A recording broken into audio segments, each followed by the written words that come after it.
Welcome to Channel 5. Here's how we can understand depression in a friend or family member. Depression is a serious condition. Don't underestimate the seriousness of depression. Depression drains a person's energy, optimism, and motivation. Your depressed loved one can't just snap out of it by sheer force of will. The symptoms of depression aren't personal. Depression makes it difficult for a person to connect on a deep emotional level with anyone, even the people they love the most. In addition, depressed people often say hurtful things and lash out in anger. Remember that this is the depression talking, not your loved one, so try not to take it personally. Hiding the problem won't make it go away, so don't be an enabler. It doesn't help anyone involved if you're making excuses, covering up the problem, or lying for a friend or family member who is depressed. In fact, this may keep the depressed person from seeking treatment. You can't fix someone else's depression. Don't try to rescue your loved one from depression. It's not up to you to fix the problem, nor can you. You're not to blame for your loved one's depression or responsible for their happiness or lack thereof.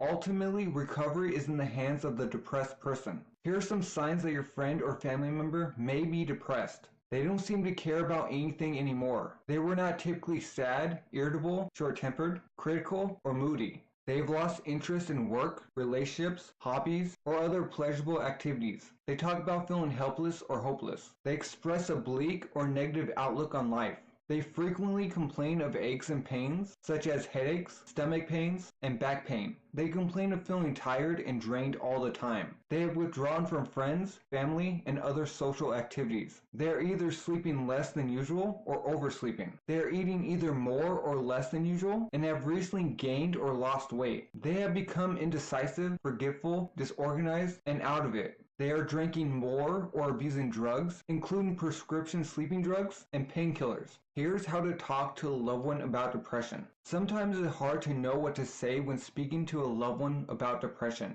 You might fear that if you bring up your worries, they will get angry, feel insulted, or ignore your concerns. You may be unsure what question to ask or how to be supportive.